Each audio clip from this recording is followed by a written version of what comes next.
Rambam.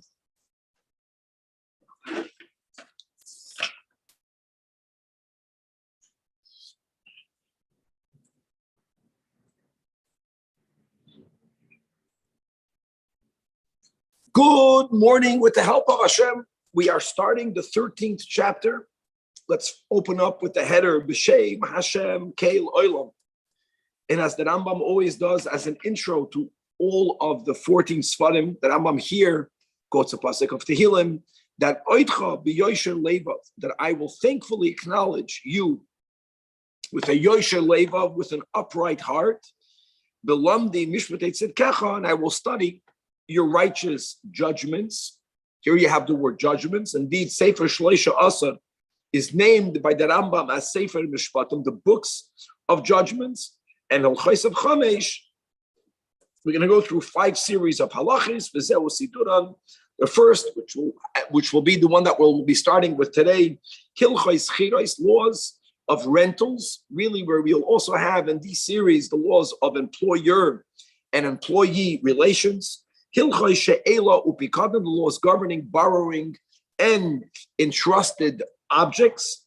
Hilchais Loive Umalve, right, laws pertaining to lenders and borrowers. Hilchas Toyin V'nitim, the laws of plaintiffs and defendants, and the final one will be Hilchais Nachlas, laws pertaining to inheritance. Hilchais Chirais, says that Rambam Yesh B'chlal and Sheva Mitzvahs, Shloish Mitzvahs Aseh, Ba'arba Mitzvahs Lois Aseh, V'zeu Pratim. Number 1, Din Sachir V'Shomer Sachir, right, the laws of the hired worker and of a paid watchman. Number 2, Liten Schar Sachir B'Yomer, to pay a worker his wages that are due during the time that they're due. 3, Shelo Ya'achar Schar Sachir Achar Zmani, don't delay the payment. Number 4, Sheyechal HaSachir Min HaMechubar She'oiseh, that when a worker is working with that which is attached to the ground, he's allowed to eat from it while he's doing the work with it. Number 5, if he's not doing work, number 6, that he should not take more than with him when he walks away from his work. He's allowed to eat it only when he's working, but not more. Right? And number 7, right? The Imam is quoting a pasuk, not to muzzle an ox while it is threshing, and v'chein shor behema. And let's begin, Chavre, with Hilchas Chirais Perikrishin. Today's 3 chapters will be the first, the second, and the third chapter of the laws of rentals. L'chaim. Okay, we are starting with the foundational rules of the Arba'a Shoimrim, the 4 watchmen. First chapter is going to have 6 halachas, and we're going to learn all of the basics regarding, right, the 3 dinim that we apply to the 4 watchmen. It says that Rambam halacha Allah. Arba'a shoimrim nemru b'Torah. The Torah mentions 4 types of watchmen. Ushloisha dinim yesh lo, and they are governed by 3 different rules. And as we will see, that the Rambam paskins, like Rabbi Yehuda, that the guy that's renting and the guy that's renting and the shomer sachar will share the same rule. Now, here are the 4 types of watchmen: a shomer chinam, a unpaid watchman, a borrower. These 2 are in the opposite sides of the spectrum. A watchman is not allowed to use the item that he's watching. He's doing a favor for the owner, and he's doing it unpaid. And therefore, as we will see, he has the least level of responsibility. The borrower is the opposite. The borrower means he gets to use the item that he's borrowing, and he doesn't even pay for it. He's not even renting it. So since he has the greatest amounts of benefits, as we will see, he has the highest level of responsibility. And then the 2 in between that share the same rule is Noisa Sachar, a paid watchman, and Bahasoicher, and a person who's renting. Okay. Halacha beis. Here are the 3 laws governing these 4. Shomer chinam, that Rambam begins from the middle. Shediknav hapikadu mimenu, that if the item that he's guarding for free was stolen from him, or if it got lost, these are 2 events that are not in the category of negligence But you can say that if he would have made a greater effort, the Ganef wouldn't have found it. If he would have made a greater effort, he wouldn't have lost it. All right. If the Shomer Chinam im Nenas Apikadon Oynis Gadol, if a big oynis, forces that are completely beyond his control happen, and the item is no longer here. The examples that Rambam gives is if that which he was watching was an animal, and it died. The animal died. Nothing you can do. Or it was taken captive. As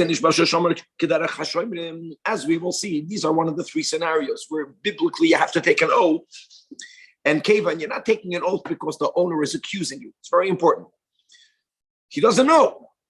Normally, if there's a tainas shema, you don't have to make an oath. Here you make an oath. You have to swear that you were not negligent, because as we will see, the only category for which the Shomer Chinam will be chayv is if he was poisheya.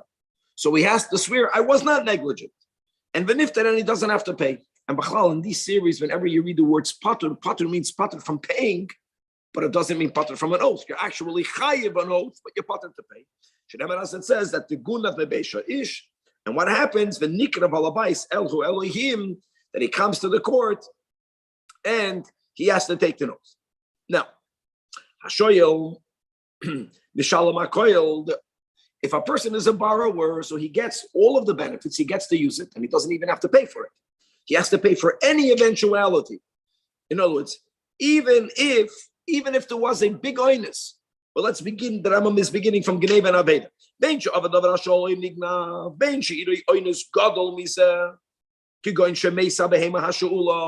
Or it got broken, or it got taken captive. That's what the Torah says.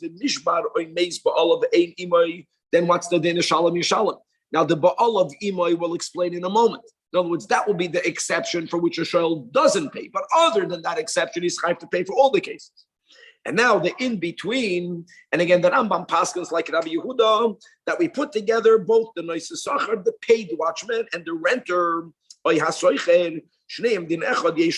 which is that in nignav oy avar hadavar asachur, oy shenat al sachar al shmir asay. In both of these cases, even for the middle Geneva and Aveda, they're chayiv to pay. However, not for oinus. Shoyel, yeah, but not a noise sachar, not a soicher. The im eroi oinus gadol mizeh. You're going choice of behemo meso oy nishbara, got injured. Oy nishbeis, oy nitrafa, it was attacked by a wild animal. That's the meaning of nitrafa. Nothing you can do. Hanei elo nishboim. Again, they have to take an oath that this is what happened. Upturin, and they'll be exempt. Shneimar as it says, oy meis, oy nishbar, oy nishba, ein royem. If there are no witnesses, we'll see soon again what that implies. Shvuas Hashem tia bein shneim. Shvuas Hashem means that you swear, but you don't have to pay. And then as it says, Im Ganef Yiganef Mi Imoy Shalom Yil Ba'alav. Im Taref Yitaref, if it is stolen from him, he has to make restitution. In other words, the Noise Sachar and the Sheicher, for Geneva Aveda, they have to pay. They don't get away with taking an oath. But if there was an oinus, then they're pot. Nim Tseisa Oimer. Shoimer Chinam Nishba'al Hakoil. Nishba means because since he doesn't have to pay, again, we're not even talking about a Pshia. But other than the Pshia, he doesn't have to pay, but he has to take an oath. Hashoyel Nishalem es Hakoil. And what will be the exception that Rambam begins? Chutz min hamesa b'shas melacha. If the animal dies while it's performing the labor for which it was borrowed, as we'll learn, okay? They even have to pay for Aveda and Geneva. And then the Nishbaim al Hanas and Gedolim, they swear, meaning they swear, and they don't have to pay. Kegoin Shavura, Ushavuya, Umesa, Utreifa.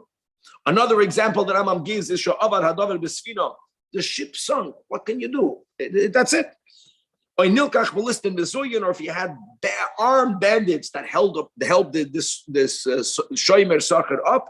Okay, halachigim. If a person entrusts an item by his fellow, or if he lent him an item, or if he rented it to him. By all of the four categories, now we're going to learn the din of Ba'al Avimai. Im sha'al hashomer es haba'alim im hadavar shalahem oischarim. If this custodian, this shomer, also borrowed the owner with the item that he's watching, with the item that he's renting, and this has to do dafke with the time that he's taking the article. So just as an example, right, if he's taking the article, again, either to guard it, to watch it, or to use it, he's borrowing it. At that time, he asks its owner, can you please do something for me? Whether the owner is going to be doing it for him for free, whether he's going to be paying the owner to do something for him. But while he's taking the article, he's also taking a commitment at that time from the owner. Then there's a special din in the Torah, which is, it's amazing. He will always be exempt. And afilu pasha badavar sheshamar, and it got lost because he was negligent. Still, and that's the meaning of the pasuk. Im ba'al of ima, if the owner is with him, lo yishalem im sacharu babas chayran. In other words, if he was a hired worker, it comes with his wages. That all means that if while he takes the article, and again, it's not only by shoyel, it's by all the four, the owner then was also committing something for this custodian, for this borrower, for this renter. Even by pshia, he'll be pater. Whether the owner made that commitment for free or for money, while he took the article, even though the owner was no longer with him during the time of Geneva Vaveda or during the time of the Oines. First, he takes the article, and then after the article comes to his domain, then that the owners were actually there while the Oines happened, he'll still be chayiv to pay if whatever happened is something which normally the shomer is chayiv to pay. As it says that ba'alav ein imai shalom yishalom. Now, literally, we don't learn the Torah literally. Ba'alav imai, the owner with him, seems to imply the owner with him when the damage happened. No, that's what we care about. That is when you're parted. But if then yes, chayiv. And even though again the Torah is speaking about the shoyel, this rule of ba'al of imay goes to all of the four shayimrim. Shekulam ba'alim apturim, aval pshia ba'alim will be afil of pshia ba'alim. It's amazing. You will be pater. Wow. Halachah. Now, when we speak about negligence, so here the Rambam is going to tell us the rule of what happens if you were negligent in the beginning, but then eventually whatever happened ba'onis. Is it a pshia or is it an onis? Halacha dal. Kol shem shapashat b'tchilasai, afal pisha nenas b'soifai. Even though that ultimately what happened, the item got lost or damaged because of something that was completely beyond your control, you will be chayiv, as we will learn. We're going to learn that in Pei Gimel, which is all about how do you define an onis. The eina shoyel reshoyel lahashel. Another rule that if someone borrowed an article, he's not allowed to entrust it with someone else. That in itself is an act of negligence. Even if a person borrowed a Sefer Torah, what's the even? Because hearing from the Sefer Torah is a mitzvah. Shekol hakoyda oisa mitzvah. If the owner of a Sefer Torah borrowed it to Reuven cannot lend it to Shimon. Lo yashilenu la'acher. Similarly, v'chein asoiched. Reuven rented something, he's paying for it. He might think I'm entitled, I'm paying for it. During the time of the rental, I should be able to borrow it to someone else. I mean, to lend it to someone else, to rent it to someone else. You can't do that. And afilu iskiru sefer Torah. Again, there's a mitzvah aspect to it. Lo yiskirenu la'acher, shaharei zeh oymar loy, because the owner tells the person to whom he loaned it, to whom he rented it, I don't want for my article to be in someone else's hands. Now that we say he's not allowed to do it, now if this custodian went, he violated this rule. So let's go. If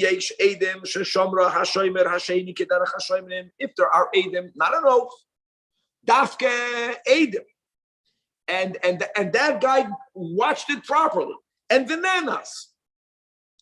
In other words, if this would have happened, it's an oinus. Biyad the shomer would have been putted. It happened biyad shomer sheni. He was not allowed to entrust it in the hands of someone else. Aber pater shomer rishon. Why? Because we know that there was an oinus. However, ve'im ein sham edim, then chayiv hashomer rishon l'shalom la'ba'olam. Wow. No, normally for oinus you're pater. Here you have to pay. Why? Because you were pesheya. That's why the Rambam put it on halacha daled. Because tchilase b'pshia b'soifim ba'oinus is viewed as a pshia. Now the yasa who din im hashomer hasheni. That's another din. In other words, the second shomer is not exempt. But as far as the owner is concerned, I gave it to you. If I don't know through Eidim that an oinus happened, you have to pay. The shomer rishon has to swear, I swear it wasn't the oinus. He doesn't know that. The shomer sheni wants to swear. The guy says, I don't trust the shomer sheni's oath. Because when you give something to someone to guard, you automatically are saying that you trust them if they were to take an oath. But if you never entrusted it with them, you can always claim, I don't trust them. And here he upgraded the level of custodianship. He gave it to a shomer sachar. Chayiv, still the shomer rishon will be chayiv. And the other guy, I don't trust. Now that's very important. You know, it's the only reason why an oath doesn't work is because the owner says, I don't trust him. What happens if we know the owner trusts him? Then it's going to change. Now,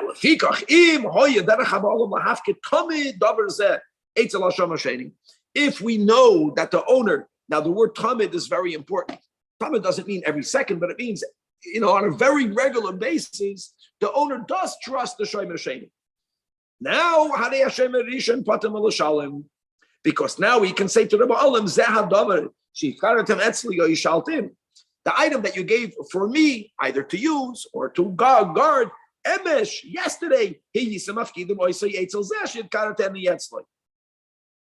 and that's why you can't say, I don't trust him with an oath. You know you trust him, but there's another important detail. For who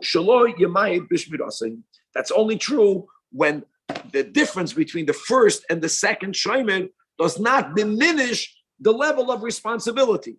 As the Rambam explains right now, what's the meaning of diminishing the level of responsibility? As we'll see in the contrast, what's the case where you increase the level of responsibility? We just explained, right? We have 3 dinim.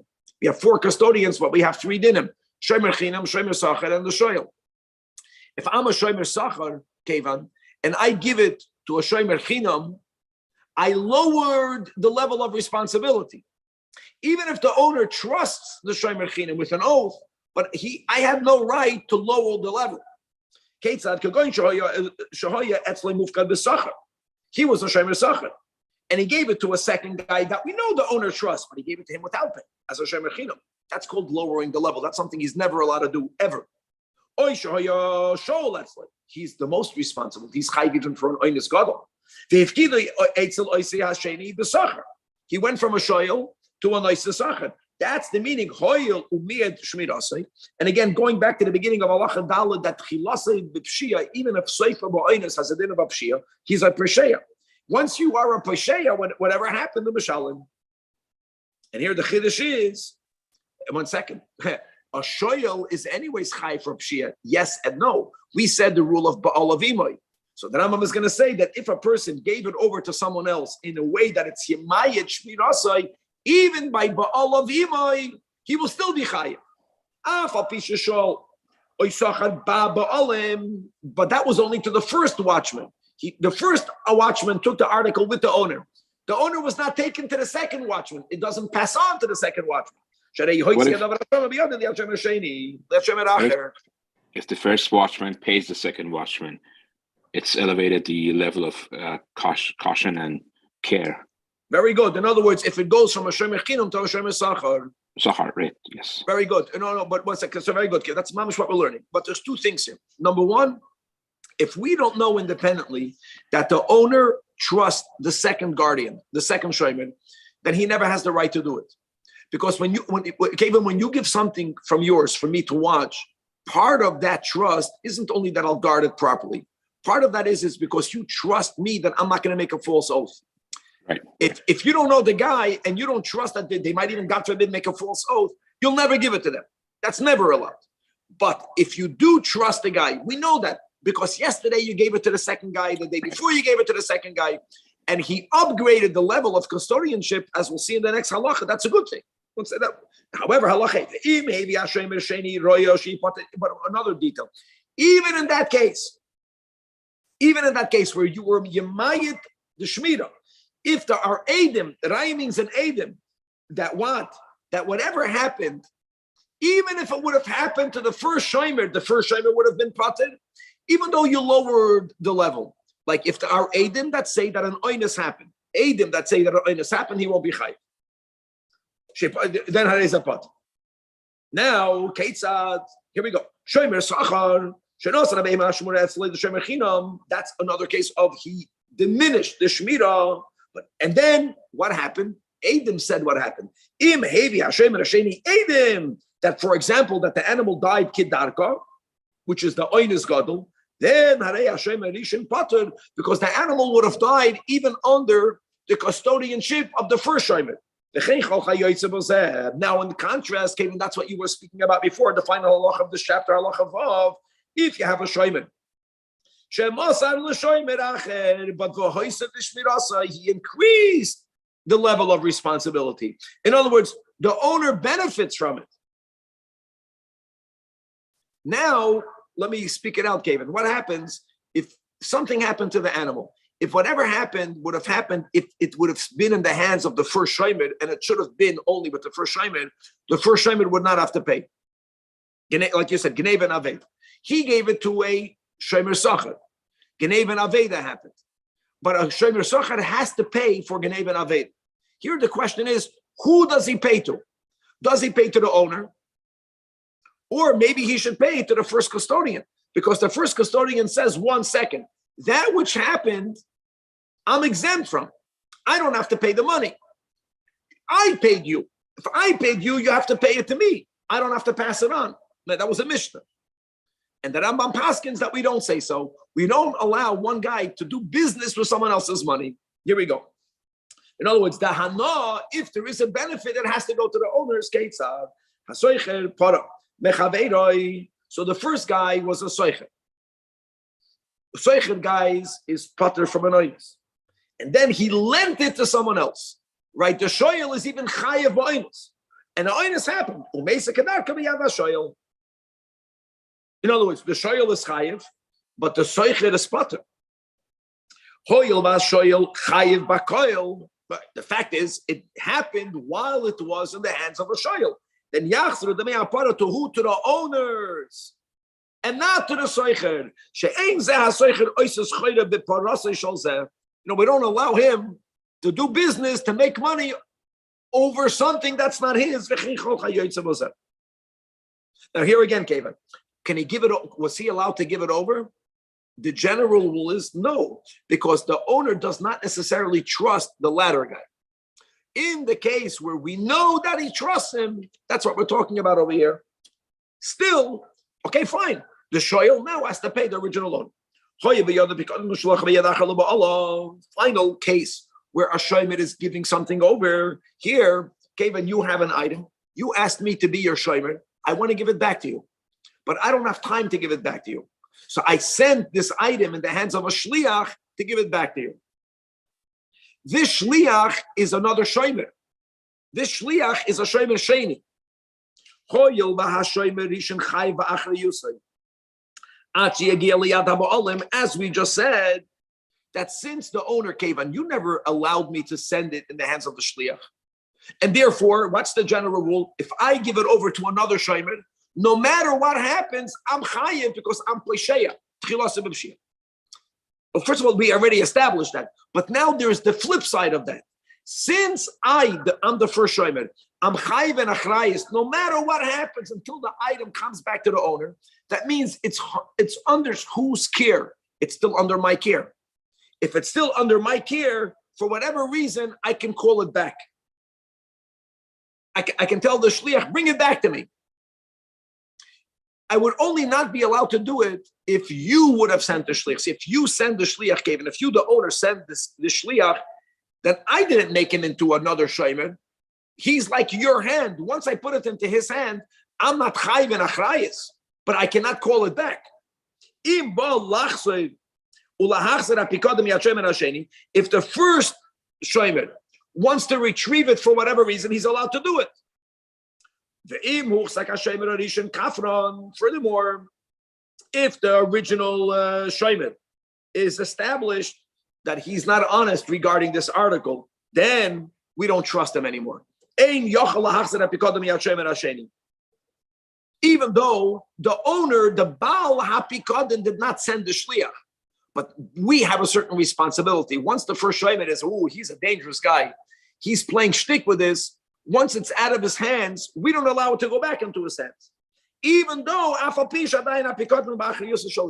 interesting scenario. So he's takachai b'achrayis, but since and when he's huchzai kafron regarding this item, then we can't allow him to take it back. Okay, the Perek Rishon was phenomenal because again we had the basics, we had the 4 shomerim, and we had the 3 dinim. Right? You have oines, or what we're going to call oines gadol, geneva and aveda, and pshia. We learned the rule of mesa b'shas malacha. We mentioned it by shoyel, and then we learned the big rule that doesn't only apply to the shoyel, that applies to all of the 4 shomerim of ba'al of imay. During the time that he took possession of the article, then he's even potter by poishei.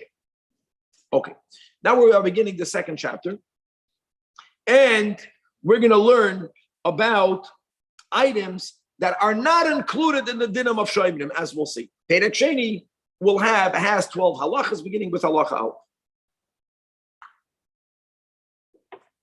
Shloisha dinim ha'amunim b'Torah b'arba'a shomerim. Everything we learned above, the 3 dinim regarding the 4 watchmen, only apply by metaltalin that belong to a yid, and they are not hegdish, shall hedyet. That's a good premise. Shenemer, as it says, all of these are psukim from Parshas Mishpatim, Kesev Oikelim, and then the Torah says Kol Behema. Why did the Torah have to give these 3 examples? To teach us something, that none of these 3 are real estate. Yotzu hakarkois, and whenever karka is in a different category, halachically avadim are compared to karkois, right? V'hisnachaltem oisam levnechem acharechem l'reshes lohem achuza. And the word achuza, which is a word of something that, a family has an achuza that goes midor ledor, that goes to real estate. The fact that the Torah calls avadim achuza, that's because they are halachically like real estate. And also, the yotzu hashtarois she'ein gufa mammon. A promissory note doesn't have intrinsic value. And then, as it says, so that all of that is excluding karka and shtarois and avadim. But we also said shal hedyet. Where do we see that from? Because it also says ki itin ish el re'eyu, to his fellow Jew. And that excludes hegdish, as we'll see, and that also excludes goyim. We're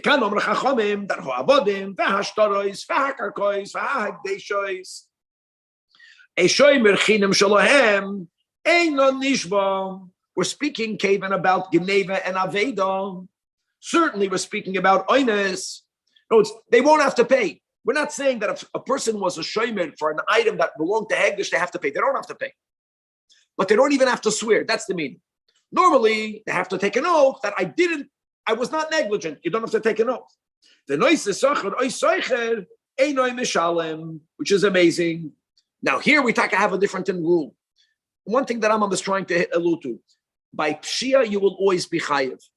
By pshia, you're always going to be chayiv because, guys, let me say it like this. There is the law of the shomer, but then there's the law that we had on the previous sefer. I cannot be mazik your money. Pshia means I'm negligent. Forget about if I go and I damage your property, I'm chayiv to pay. But because it's karka, I don't have to pay. That's ridiculous. There's no din of the shomer, whether it is the oaths. So pshia, you have to pay. When we're saying that these items are excluded midin dadalat shomerim, so that's what it means. By a shomer chinam, of course, if you're pshia, you have to pay. But otherwise, not only are you exempt, you don't have to take an oath. By a shomer sachar, it means that only if the shomer sachar was poisheya does he have to pay like a mazik. But here, a shomer sachar by gneva ba'aveda will also be pater. Interestingly. However, the im kanu miyadoi, if a person, let's say, became a custodian for Hegdish, and the Gizbar told him, guys, Rabbi Yid, I want you to take the responsibility like a shomer. I know that by default, Hegdish is excluded within Hashemrim, but I want you to be Makabal Achrais, and he made a kinyan. So when it comes to financial laws, a kinyan is valid. Chai v'achri yusan. Halacha base. Now, another rule. V'tiknu chachamim shenishboin alay deisha shvuas hashemrim. And they swear it like a biblical oath in which you have to hold an holy article. That's already a rabbinic rule. Why? People will treat it lightly. But that's only a rabbinic. It's a rabbinic oath. Halacha 3.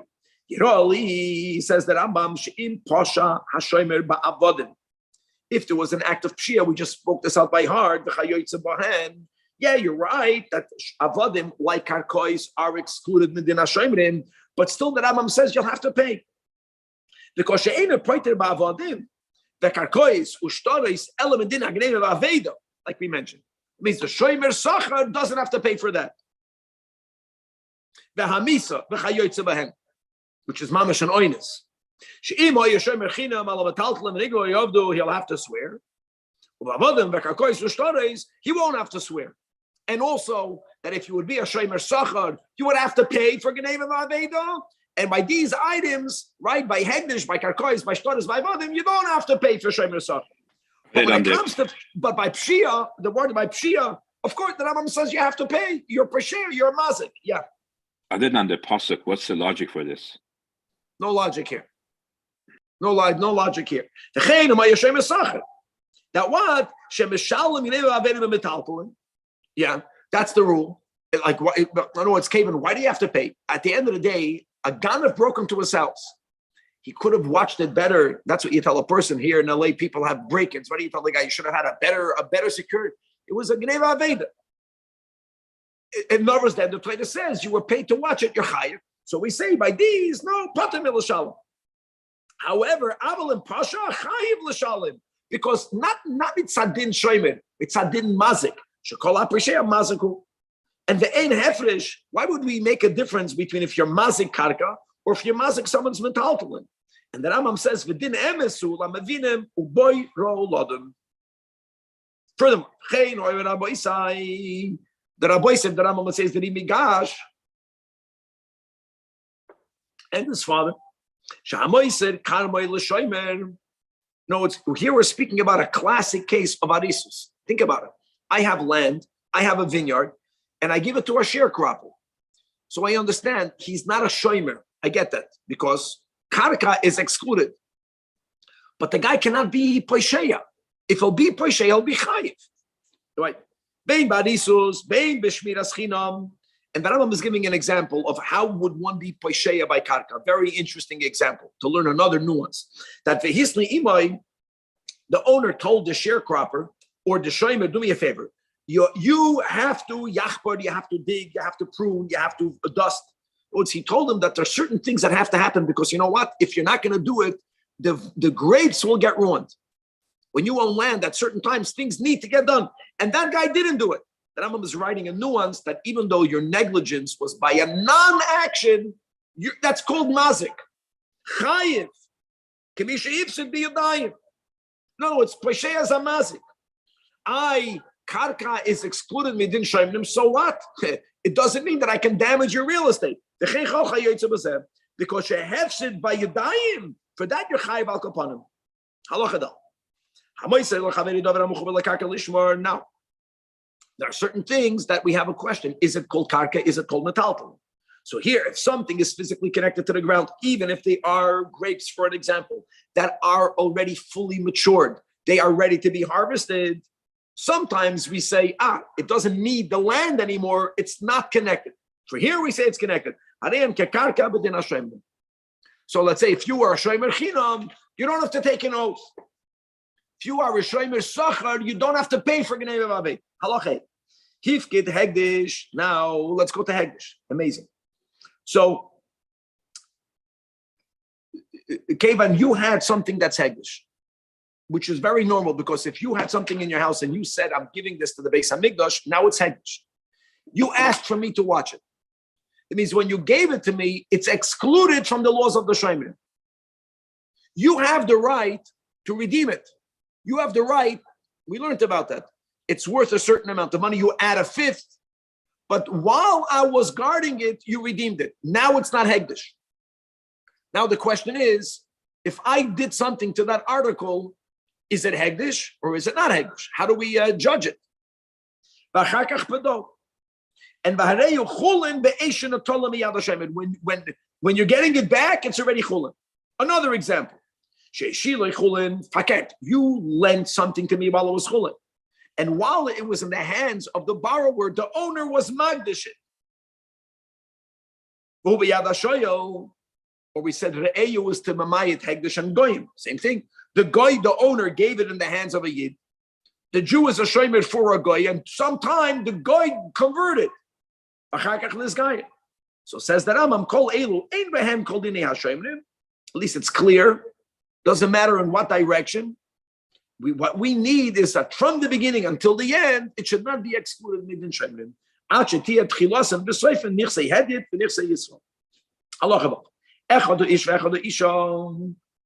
They are included in the laws of shemrim in both ways, in both directions. In other words, whether they are the owners, whether the owner is a man, but the woman is the custodian, the rules will be the same. Halacha zayin. Let's go to a katan. Katan shehifkid b'yad gadol. In other words, the minor owns something, and the minor entrusted it in the hands of an adult, or the minor loaned something to the hands of an adult. Here the halacha is that's a huge chiddush. Normally, whenever a minor has a claim of a minor cannot evoke an oath. By the shoimrim, that's the key. By a shoimrim, it's not the owner's taina that's machayev you an oath. God is machayev you an oath. It was if I was guarding this from you and I claim gnei v'avei, let's say I'm a shomer chinam. It's not because the owner is saying, no, I know you were negligent. No. I'm chayiv to take an oath regardless. So therefore, I don't care if it belongs to a minor. The minor is not the one that's machayev me. One second. That the oath that is taken is not coming because of the minor. In order for us to say, well, if that's the case, since it belongs to a minor, an oath is not needed because we don't say that. Because and what pshat shema? The Torah says you have to swear, not because someone is claiming that they know otherwise. And that doubt the Torah makes. For that, I have to always take an oath. Halacha ches. From when do I become a shomer? From when? Just because I agree to guard something that's yours doesn't mean that I'm already the shomer. So we learned in the previous sefer by Hilchas Kinyanim. How does a person acquire metaltalin? And guys, if you remember, we learned that the Rambam passes like Rabbi Zajac. That var Torah mo'ois koinos. But midrabanan, until Mashiach is done, the item was not transferred. The same is said over here. It's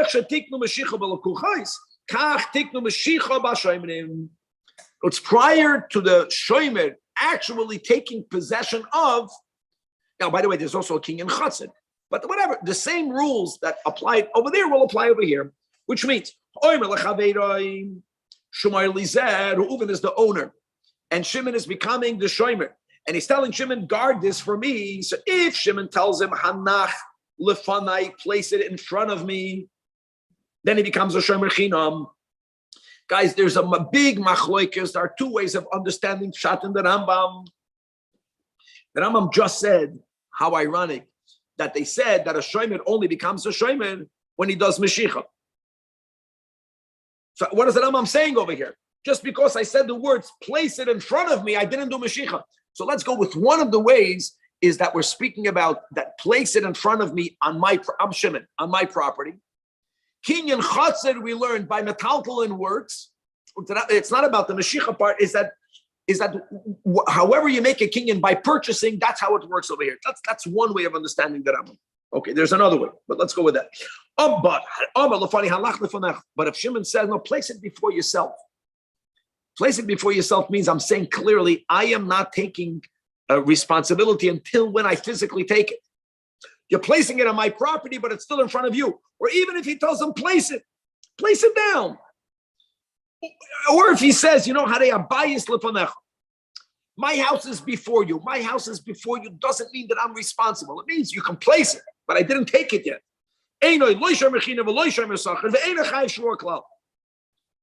There's something else. Again, the chedim, people have to get used to it. That if that is what happened, and you put it down, and something happened, and the owner cannot make me take an oath because I'm not a shomer. I didn't take possession of it yet. Still, the most that he can do is he can make a chedim. Will he put him to a ban? Will be ostracized.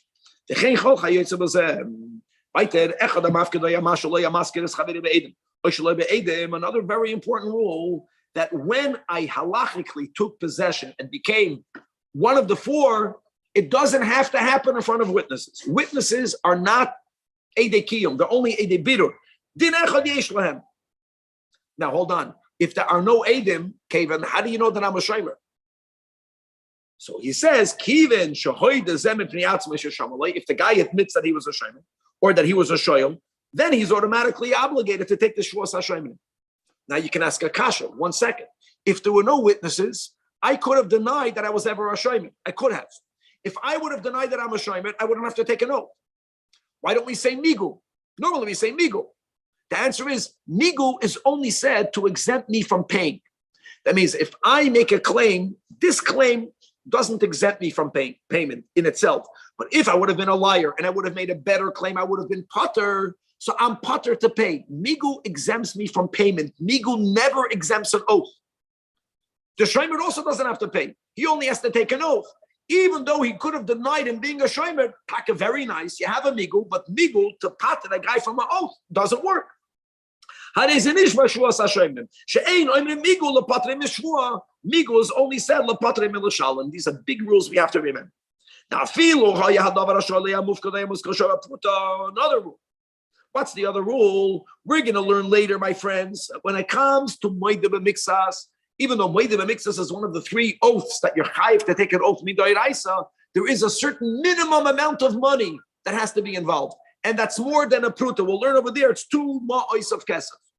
The Rambam is paskening that we don't apply that by the shoimrim. There isn't a minimum amount of money. You have the normal pruta. You always have to have a minimum of a pruta.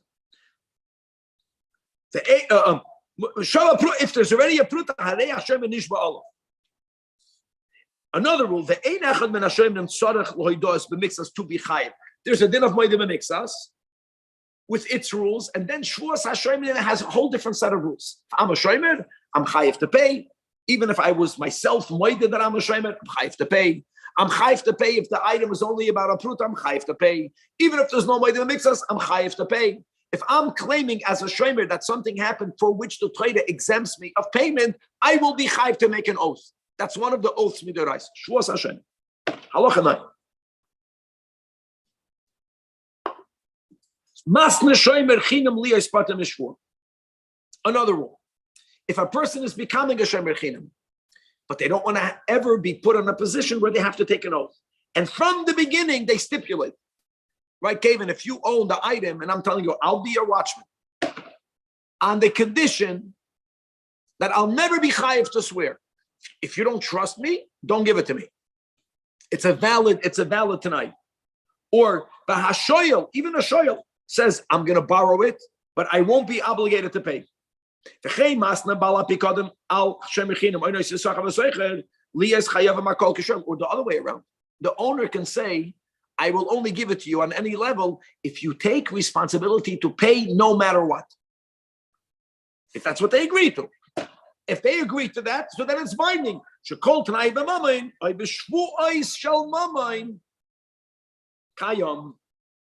you know what the chiddush is? They don't even need a kinyan. Wow. Which is a big exception. Now, we did learn in the previous sefer that for mechila, you don't need kinyan. So when you view these conditions as one party waiving their financial responsibility, or they're waiving the waiver of the Torah, so if I'm meichel it, you don't need a kinyan. You don't need a kinyan. Halacha yud. Now that we said that you can make any tanai, now listen to what happened. The owner, listen to this, Kevin. The owner is saying that you agreed to undertake more responsibility. That's what the owner is claiming. And the Shomer says, no. It was the normal. I didn't agree to anything. In other words, the din Torah is binding. So let's say I'm saying I was a Shomer Chinam, I'm a Shomer Chinam, and what Gneva Vaveda, I'm potter for Gneva Vaveda. You, the owner, are saying no, you agree to be chayiv. I'm saying I didn't. One thing is clear. Okay, we're going to go with what I said. The Torah is machayiv me to swear, even though I don't have to pay, but I have to swear that I was not Bresheya. We have a rule called Gilgal Shvuah. Gilgal Shvuah means once I'm obligated to pay, the other party can make me take any other oath included in it. If you claim that there was another stipulation that would be machayiv me, at least what you get is that while I have to swear anyway that I was not Bresheya, I also will have to swear that there was no other stipulation. That you more than that you can't, but that you can be mechayiv. Nishba Hashem Shvuas Hashem. And now Megal Gulba Shaloi Hayisham tonight. So wait, you're taking an oath. The oath was for two things. Yes. In other words, you really, in the case, my mashal will be that you, the owner, you claim that I agree to pay for Gneva Vaved. You want money you're not going to get, but at least I'll have to swear that I never made such an agreement. Halacha Yudal Ta'an Shehif Kid Etzloi. Another going back. The owner claims I already entrusted this to you. The other guy, the theoretical shamer, says no. Lo yamarti ela hanach lefanecha. We learned before hanach lefanecha, place it in front of yourself, doesn't make me into a shamer as of yet. In other words, v'lo nasas lo shamer. Here I'm not chayiv at all. So forget about I have to swear that shaloi pasha. No, I'm saying I'm not a shamer. Here the halacha is nishba hesed shaloi kibloi ela b'derech zeh. Here there's still a chiddush. In other words, just like when I'm a kofer hakol, I have to swear. When you claim something against me and I'm denying all of it, I have to take a rabbinic oath that I don't. Here you have to take the shvuas heses. But now that I have to take a shvuas heses, let's go back to Gilgal Shvuah, the koilel b'shvuasai. Now I have to include the following in my oath. Number one, shaloi sholach bayad. We're going to learn about this a lot. Sholach bayad means is that if I am a custodian, a custodian means I was entrusted with an article to guard it, never to use it. The moment I take that article, I just took it to use it for my own purpose. Even prior to my using it, that's called shlichus yad. That changes the whole relationship. That's machayev me for anything that happened. So I have to take an oath, shaloi shalach bayad. I have to take an oath that I did not destroy it, a pshia biyadayim. I have to take an oath that I didn't cause it to get destroyed. Now, normally, causality, grama b'nizakin, is going to be pater, but the Rambam says garmi is chayiv. I have to take an oath that I did not do anything that will be mechayiv me. That yeah. Or the chiddush here is that a shvuas heses is shvua enough for you to press the button of Gilgal Shvuah. And the final halacha of this chapter, halacha yud beis. The owner of the article says, "He shall ticha, I lent it to you, or I rented it to you, or hifkarati etzlacha, I made you already into my custodian." And the other guy says, "Lo yehoyu dvarim oilam." See, in halacha yud aleph, the other party says, "No, I know that you placed it in front of me, but I never took responsibility." Here I'm saying, "B'chlal, it never took place. I don't know you." Oisha Amar, yeah, yesterday, but I already gave it back. And now, all you can do is here only the only thing I have to take is a shvuas heses. There's no Gilgal Shvuah shayach over here. That if I completely deny this relationship, the only thing I swear is a shvuas heses. That is only if the owner doesn't have a document, right? So I'm a koifer hakel. But the moment there is a document in the hands of the owner, Elamad, this person is saying, I gave it back to you, where it's different already. Here I have a document against me. On the other hand, I'm a koifer hakel. So here the halacha is, guys, listen to this. The shomer has to take an oath b'nekitas chayfetz. Wow. In other words, he has to make a shvur ke'ein da'iraisa. The question is, Kevan, why doesn't he have to pay? What he should have to pay? Means if you have a star that I'm a shomer for this, I'm saying no, I'm a liar. There's a star against it. Now I should be chayv to pay. So the Rambam is explaining why don't I have to pay? An oath I have to take. An oath ke'ein da'iraisa. Why not pay? Because I could have said, yeah, I'm a shomer, like the document, but I'm a shomer chinam. And therefore, what happened was Gneva and Aveda. By Gneva and Aveda, what would I have to do? I won't have to pay. What would I have to do? I would have to take a biblical oath. In other words, here we're using a migu to exempt me from paying. But if the migu is exempting me of paying, if I would have said that better argument, and anyways, I would have to swear, I have to swear now. It's when you use a migu, and if I would have said that I would be chayiv to take an oath, now I'm still chayiv to take an oath. You can't say that I'm exempt from the oath, but what we could say is I don't have to pay. It's moededik. So if the person who understands the concept of migo can take advantage of this. Always, correct. Whoever understands law a lot can find legal loopholes, 100%. Okay. Or even if the guy is there's a star that I'm a shoyel. So people say, what's for me to taina? No, we learned in the first chapter. Mesa b'shas malacha. But olavimoi, there's always arguments that would have exempted me. Vashoyel could have said, Mesa machas malacha. So he could have said something that would pater him from paying. So never loy menichzarti. However, the whole reason why he doesn't have to pay is because of amigo, I swear. Because if you would have said that, you would have to make a shvur doiraisa. That's why the oath has to be ke'ein doiraisa. If you would have said that.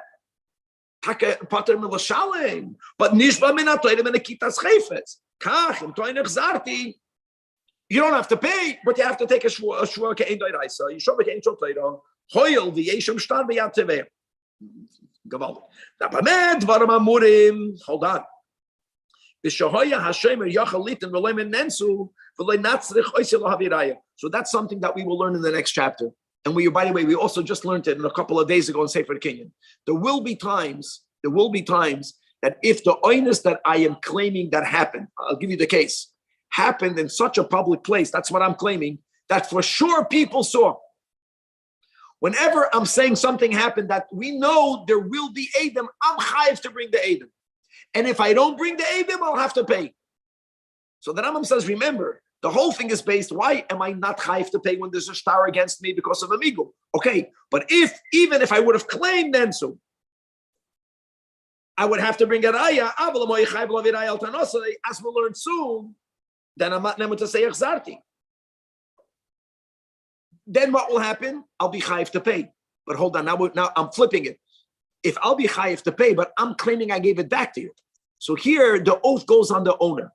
Elo yeshava bal hashtar b'nekitas chayfetz. Wow. Sholei herzeloi v'yishalem. Says that Rambam ein l'chamisha nishba. Mitoich sheyochal loy mekach v'kach v'yishom nekitas chayfetz. This concept that we learned, not the last two lines, but everything before that. That if there's a star against the theoretical shomer, the shomer is saying, I gave it back to you. He swears, b'nekitas chayfetz, migu, he could have claimed it's only over. You don't find this logic in any other place in Torah. Ela zeh shomer bulvad, that has a star against them. Interesting. And that's the whole logic, that since the whole migu is based that I could have said something for which I would be chayiv to take a shvur d'oraisa, so I believe, but I have to make a rabbinic shvur ke'ein d'oraisa. We don't find this in any other place. Avol shar kol hashboin b'din mitoich sheyochal loymer. Whenever there is a migu that's halachically valid, max will be a shvur hesses. This is the only migu, but there's a logic. Because if I would have said, I would be chayiv shuas hashemim. So I'm believed to say I gave it back to you, but I have to make a shua ke'ein the shuas hashemim. And moving on to today's final chapter, the third chapter of the laws of schirus.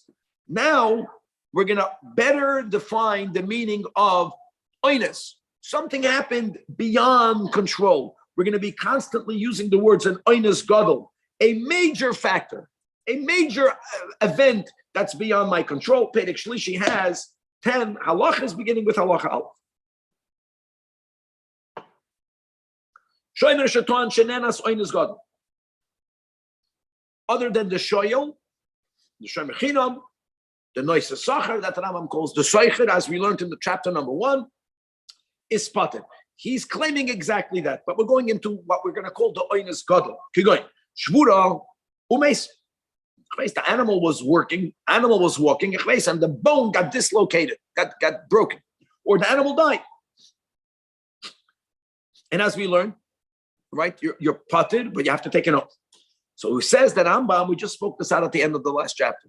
That's the rule. But listen, if nenas b'makim shoha'edim etzuyim sham, if I'm claiming that this happened in a place where we know people are always there, I cannot take an oath anymore. Not good enough.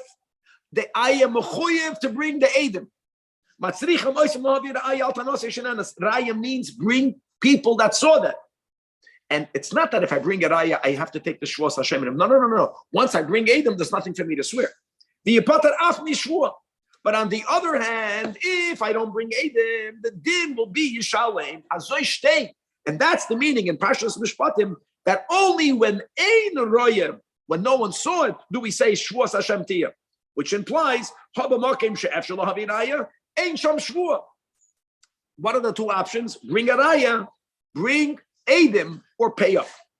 Avol im ton shenenas. But normally, if the custodian or the renter is saying that an oinus happened, b'makim she'eino edim etzuyim sham, ein matzrichem oisim raya. That's the case of the shvuas Hashem. Eli yeshava shenenas v'yipatim. Now, even in the case where I have to take an oath, the Rambam gives a very important rule. Whenever, what's really the oath for? Let's say a shomer chinam. The shomer chinam really, what's the only time he's chayiv? By pshiyah.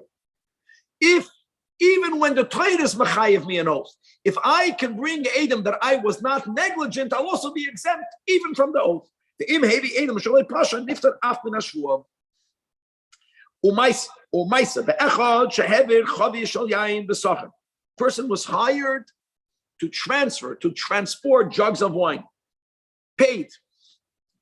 And those barrels broke in a public place. And they said that it's the guy is being paid, so he has a din of a noise sachet. When I'm being paid to take your article from here to there, not to use it, to transport it, I'm a shem sachet, but I'm patur on an oinus. I'm claiming oinus, but I claim that happened in the marketplace. Yeah? So the Chachamim says, since people are there, oy tavi raya, shaloi poshata, that you did not, you were not negligent. You stumbled and fell. It broke, by oinus. Oy teshalom domel.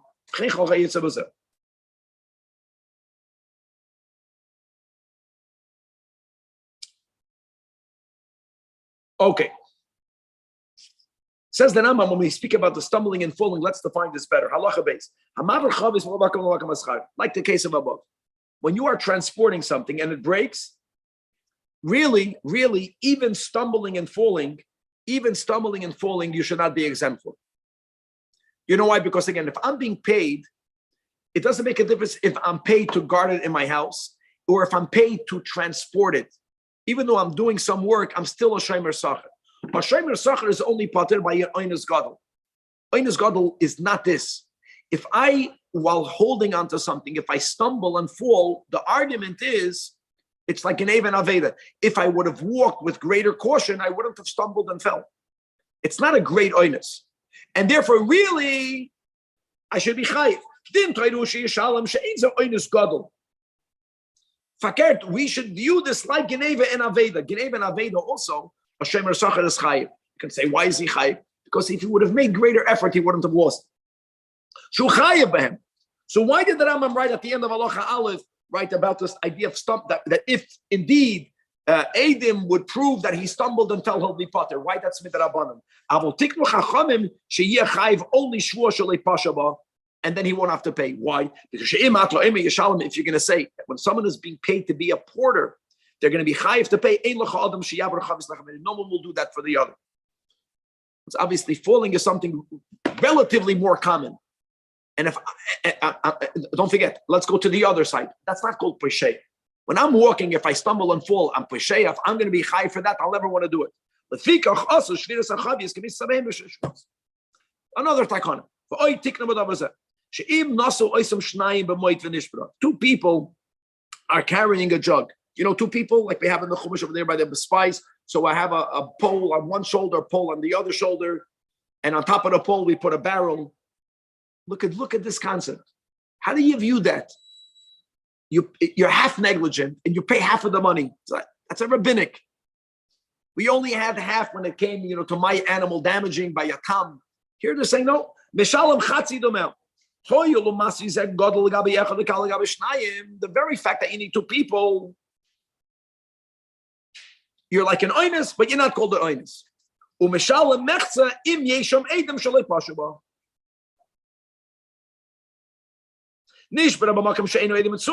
again, what's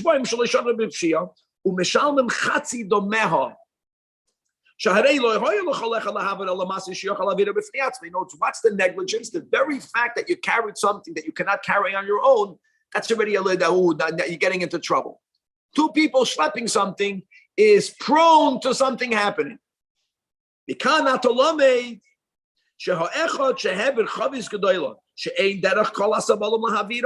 other words, if you're strong, you're Shimshon Agibah, but you're carrying something that most porters cannot carry on their own. That in itself makes you pesheya. If not, why would you even be chayav for half? Because that in itself makes you pesheya. Wait, if he's strong enough, he's chayiv, and if he gets a second person, he's chayiv for half of it. Yes. Wow. Yeah. But we don't say you're strong enough. The fact that no people don't bring this on their own, the high chance, and if someone else is involved, you can say, okay, it's better, it's better. But you're chayiv for half. Wait, the two carrying it, divide the damage to both of them? No, two. I think so. I think both of them divided. They not half from one, half from the other. The chiyuv was to pay for half. Halacha gimel. Hasabo. Let's go more about porters. But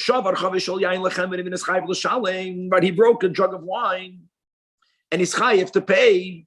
Let's go simply. He's chayiv to pay kevan because he was negligent, not tripped. The Chachamim made a takana. Tripping is like an oinus. He was negligent. Now, how much does he pay? Think about it. In other words, what I want to say is like this. You're the merchant. If I wouldn't have ruined it, you would have gotten your barrel. But when you would have sold your wine, you have to work to sell it. Now you're getting paid. I get to deduct some benefit that you're getting from it. If you would have sold it, you would have to make a hole in the barrel to get the wine out. Now I'm giving you back. It's spilled. The wine spilled. The barrel doesn't have a hole. I get to deduct it. That's the halacha gimel. Oh no, I'm not yet. I'm sorry. I skipped. I went ahead. Now we're speaking about price fluctuations. Price fluctuations means, let's read it inside. During the day of the market, you could the chenveni would have gotten 4, but on all other days he gets 3. I'm poisheya. I have to pay. How much do I have to pay? Then chayav lahachzer chavish shel yain. No. If I had to bring it to you on the day of the market, you the chenveni, tells the shayman, listen, my friends, you are posheya. Give me back the barrel or give me back 4. But when can you make that claim if you, the chenveni, have no other wine to sell other than this? That means had you had this, you would have gotten 4. But if you had other wine, you wouldn't have sold this barrel, then I get the claim. No, the barrel is only worth 3. The fact that I'm making my restitution, you wouldn't have gotten from this 4. I only have to pay you 3 no matter what. And here the Rambam adds what I just said before by heart. Even when I pay you, whether it's the 4, whether it's the 3, umenakin loi means the porter gets to deduct.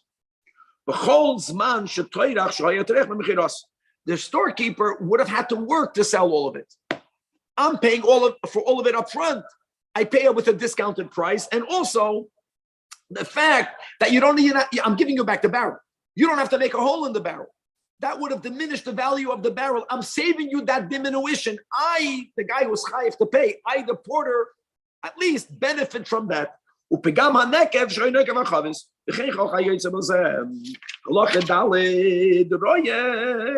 going on from porters to shepherds. Shepherds are also shoymrim. So if you have a shepherd and wolves came and they were tied that one of the animals that he was guarding. When is he chayiv? When is he not chayiv? Interesting halachas. So if only one ze'ef came, then we say it's not called an oinus. It's not called an oinus. A roya should be able to fight off one ze'ef, even the shas mishlach haze'evim. In other words, sometimes there are outbreaks of wolves. Doesn't matter. If only one wolf came to my herd that I'm the roya, I'm not called an oinus. If 2 wolves came, I'm an oinus. That is an oinus. In contrast, if 2 dogs came to attack, a roya can fight off 2 dogs, but not 3. Ain't no oinus. And that's true even if the 2 dogs came from 2 different directions. A roya should have been is able to fight them off. Not doing so is an oinus. But even by dogs, then we do say that is an oinus. Another scenario. What about armed bandits? Listen, mezuyin, always oinus. Even if the shepherd also had a gun, even if he was mezuyan, and only 1 bandit came, we don't say, well, it was only 1 against 1. You were armed. You should have stood up to the list of Mizuim. We never say that. What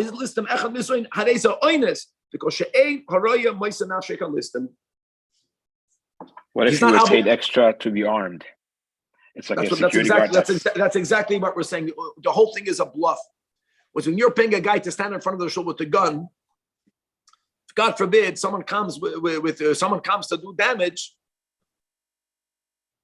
You don't expect him to use his weapon? Well, I'll tell you like this. 1 second. Let me take a step back, even. No, the Rambam is speaking about a shepherd. An armed shepherd, his goal is to guard the animals. He's not a security guard. Okay. Not a security guard. Maybe security guard is different. Okay, right. Now let's go to different animals. The lion, a doiv, a bear, a leopard, habardalis, a shida, hanachash. Here, whatever happens, you're an oinus. The roya, the shepherd, is an oinus. Emosai. However, even when these wild animals come, you're not going to be chayiv to pay only if they came on their own. Now we have another rule. But if the shepherd took the animals to a dangerous place, we learned in Perek Rishon, Tchilasei b'pshia, v'sleifa b'oinus is a pshia. Ein elu anosim, and you're chayiv to pay. Halacha 5, roya shematza ganav. If a roya encounters a thief, and the thief did not start up with him, but the roya, the big roya, began to instigate. The shepherd was showing the thief, from you I'm not afraid. For example, he told him, I want you to know, I'm not afraid of you. I'm telling you where I'm going to. I want you to know how many shepherds we are. I want you to know how much weapons we have. Okay, the Ganaf stood up to the challenge. The Ganaf went to his chavedim, and they went and they attacked.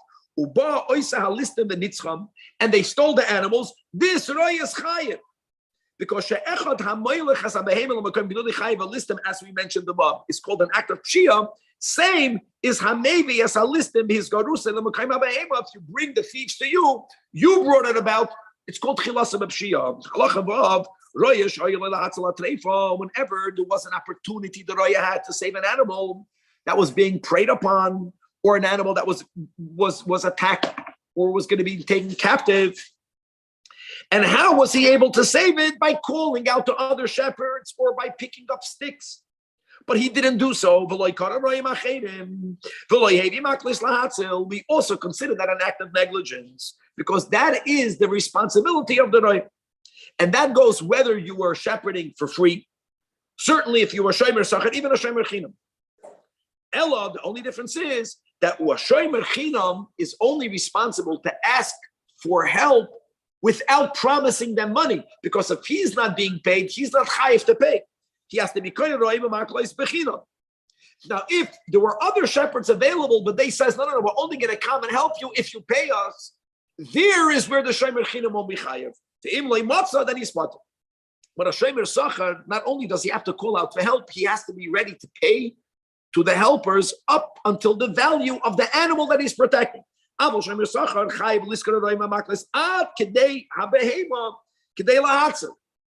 long as the animal is worth 100, even if the noise sachar has to pay 99, it's still worth it. He's saving $1.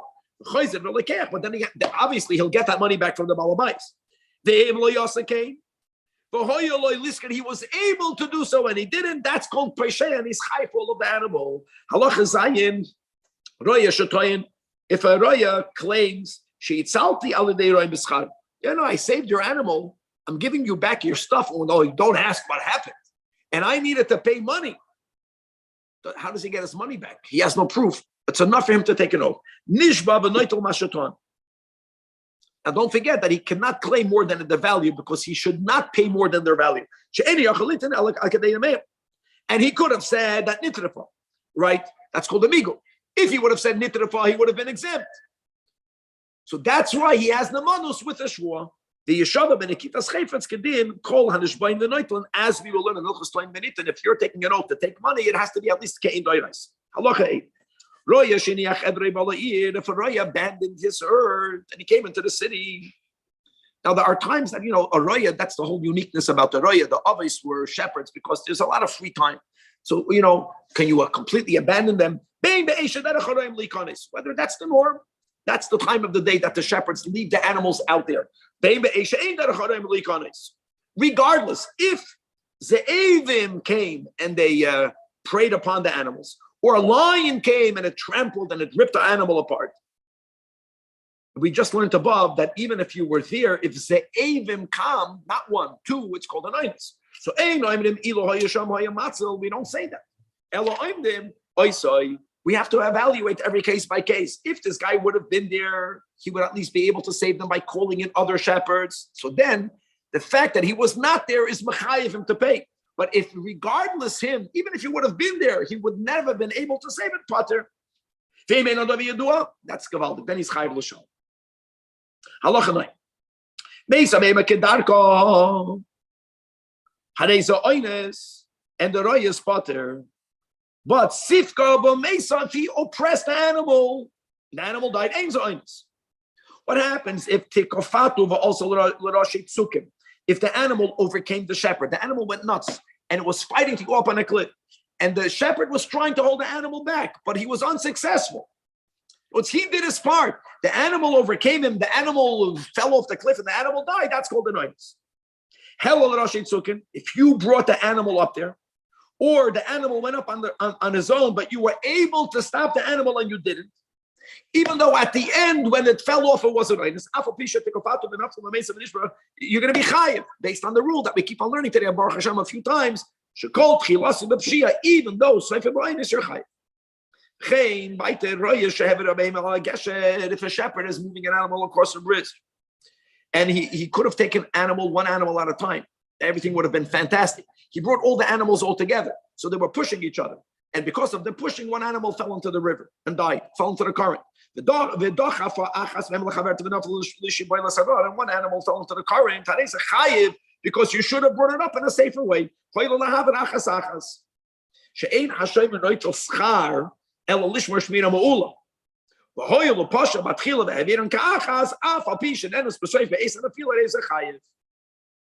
the Rambam is saying clearly that's only if you were a shomer sachar, if you were a rei that was paid. Interesting. And final halacha yud, if pasha, you were negligent. You didn't lock the animal up negligently. And now the animal went into a swamp and it died there naturally. That means even if you would have locked the animal up, it died. That's it. It expired. It would have died on your property. You will be potted. Because we argue,